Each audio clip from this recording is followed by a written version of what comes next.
la situación de Venezuela. Tremenda la situación de Venezuela. El pueblo venezolano está pasando horas realmente muy complicadas, muy complejas. Para nosotros es muy difícil entender también qué es lo que sucede realmente en el seno del país. Hoy está volviendo el presidente interino, Juan Guaidó, a Caracas, a Venezuela, en medio de dichos de que posiblemente podría quedar detenido por las fuerzas, claro, del actual presidente y dictador, como lo reconoce por ahí la comunidad internacional. Queremos entender un poco la situación, por eso es la nota que tenemos ahora. Sí, a ver que nos explique Matías Casiagüe, que es analista internacional, por favor. Venezuela tiene 2 presidentes en estos momentos. ¿Es así? ¿Es un dictador Maduro? ¿Es un usurpador Guaidó? ¿Qué pasa? Matías, buen día. Te saludamos desde Punta Hola La Matías, M. buen día. Hola, buen día. ¿Cómo andan? ¿Me ven bien? Sí, sí, Tengo perfecto. miedo ahí por la señal. Perfecto. Bueno, seguimos con el tema de Venezuela desde hace ya un tiempo largo, ¿no? Sí. Desde el 10 de enero Sí. con mucha claridad.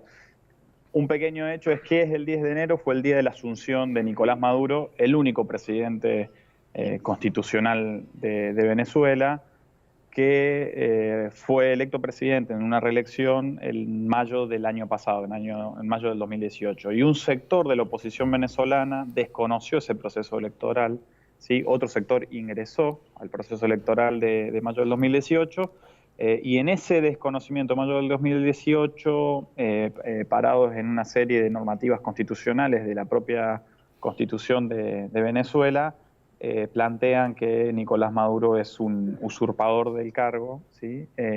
Y Guaidó, un diputado de la Asamblea Nacional de Venezuela, se declaró como presidente encargado, ¿no?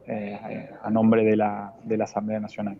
Esa es digamos, si se quiere, el hecho interno de Venezuela que desató que a partir del 10 de enero el conflicto escalara ya no tanto en términos de política doméstica, sino a un conflicto geopolítico internacional de primer nivel, ¿no? Y lo que se está viviendo particularmente en estos últimos días es que el 23 de febrero, que es una fecha muy emblemática en Venezuela, el 23 de febrero de 1989 ocurrió el famoso Caracazo, que fue una revuelta popular como si fuera el diciembre del 2001 argentino, ¿sí? El 23 de febrero ese conflicto geopolítico internacional tenía su famoso día D, así de hecho reconocido en términos internacionales hasta por la propia diplomacia norteamericana. ¿En qué consistía ese día D? En intentar hacer ingresar una presunta ayuda humanitaria desde Colombia hacia Venezuela, ¿sí? Digo, desatar algún conflicto con las fuerzas de seguridad, digo, con la Guardia Nacional Bolivariana, algo así como si fuera nuestra gendarmería argentina, ¿sí? Desatar algún tipo de conflicto que justificara una intervención militar extranjera, particularmente norteamericana. Y ahí se vio esa escena del puente, ¿sí? Del puente que conecta la frontera de Colombia con Venezuela. Y lo que sucedió es que efectivamente la oposición venezolana, jóvenes de la oposición venezolana, fueron los encargados de prender fuego uno de estos camiones, presuntos camiones de ayuda humanitaria, para intentar generar lo que se conoce en política internacional como un falso positivo, ¿no? Intentar culpar a la Guardia Nacional Bolivariana, a la Gendarmería venezolana, de lo que estaba ocurriendo. Lo que pasa es que había tantas cámaras que esa situación no pudo concretarse, ¿no? No pudo concretarse el falso positivo, ¿sí? Y a partir de eso estamos viendo toda esta tensión complicada. ¿Por qué? Porque el propio Grupo de Lima, ¿sí? Que es una coordinación política no diplomática de 13 países de la región, donde destaca la presencia del gobierno argentino, ¿sí? Y declaro una pequeña distinción importante: no es una coordinación diplomática, no es un organismo diplomático, sino es una coordinación política, incluso hasta política partidaria, ¿sí? El Grupo de Lima mismo, ante ver la gravedad de que los propios opositores venezolanos quemaran ese camión, ayer desestimó la intervención militar, ¿no? Y en ese marco está la tensión, porque con el Grupo de Lima desestimando la intervención militar y planteando la solución pacífica del conflicto venezolano, el gobierno de Nicolás Maduro está empezando a intentar aplicar la normativa legal venezolana que lo rotula, digamos, como incluso muy similarmente que podríamos decir en el sistema legal argentino, lo rotula a Juan Guaidó de usurpador del cargo, ¿no? Y eso es, digamos, en términos legales, es una figura jurídica que existe tanto en la normativa, la legalidad venezolana como argentina, O ¿no? sea, según tu análisis, Y ese es el marco de la Matías, atención. claro, eso te iba a decir, el Sí. procedimiento que se está siguiendo actualmente en Venezuela es el esperable dentro de lo que es un marco institucional y constitucional. Es el esperable en términos constitucionales, digo, a Nicolás Maduro lo refuerza el respaldo de la Asamblea Constituyente, de la Asamblea Nacional Constituyente, como la que tuvimos nosotros en 1994, lo respalda la Corte Superior de Justicia venezolana, ¿sí? Y lo respalda las Fuerzas Armadas. Ahora, eso es en términos legales. En términos políticos, me atrevo a decir que en realidad lo que está pretendiendo hacer el gobierno de Nicolás Maduro es forzar a una negociación, ya no en términos de política doméstica, ¿sí? Sino en términos de una negociación en términos de política internacional, ¿no? De volver a tener una instancia de negociación para encontrar una solución pacífica al conflicto. Me parece que lo que Nicolás Maduro está pretendiendo es tensionar la cuerda a su favor para lograr efectivamente habilitar una instancia de negociación, ¿no? Digo, la amenaza militar y de intervención militar norteamericana es algo que existe, es algo que está latente y es realmente algo por los que nosotros creo que nos debemos preocupar, ¿no? Digo, aquellos que nos reconocemos demócratas y pacifistas, más allá de que nos pueda gustar o no el gobierno de Nicolás Maduro, de la situación económica, que es cierto que es complicada en Venezuela, digo,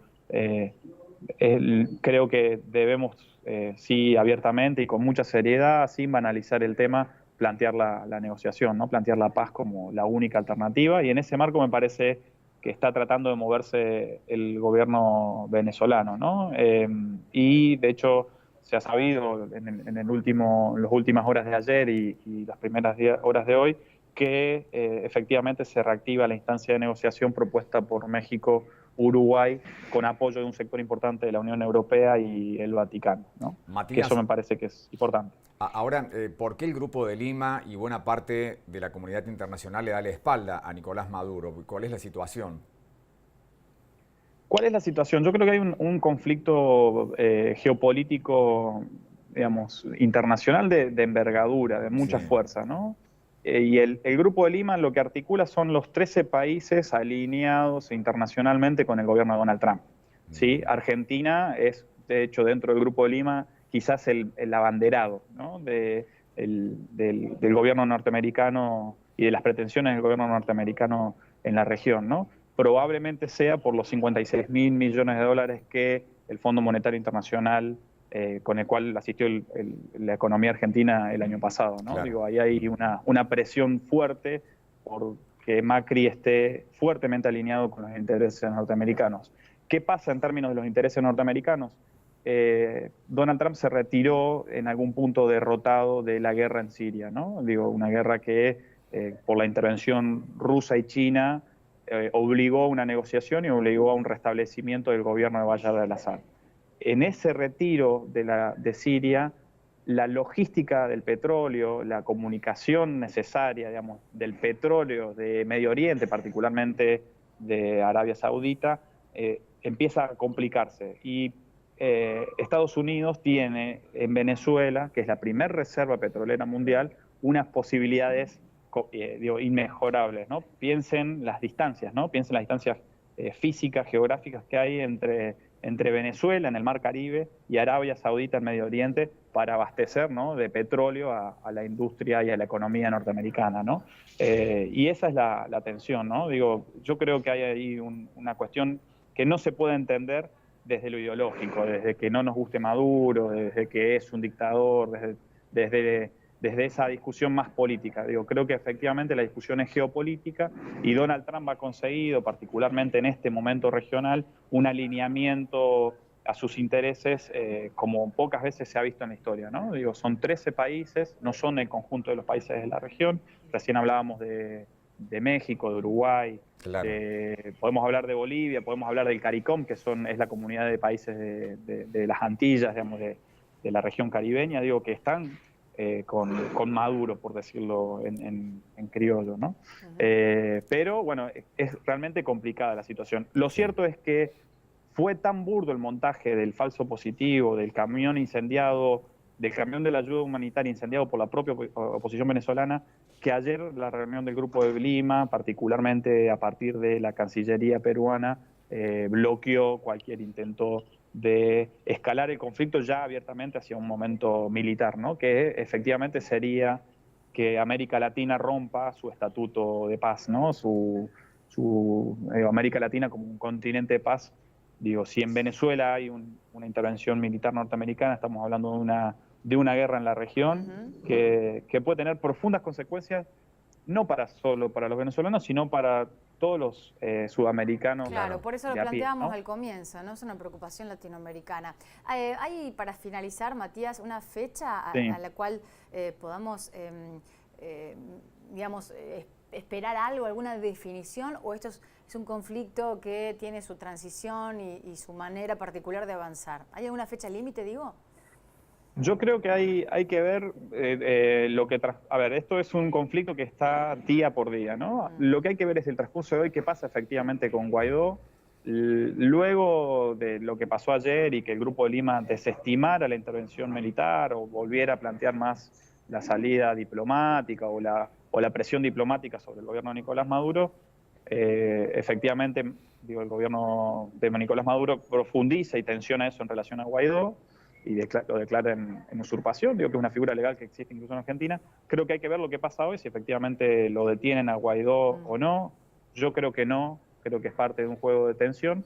Creo que hay que ver qué pasa en términos de la propuesta de México y Uruguay, de una negociación, y me parece que más que fechas, mirar ese proceso, porque creo que es lo que podría destrabar la situación y podríamos tener en el corto plazo una instancia de negociación, ¿sí? Internacional, ¿sí? Donde los grandes actores internacionales que están en juego y los grandes intereses internacionales que están en juego en Venezuela se sienten a negociar, ¿no?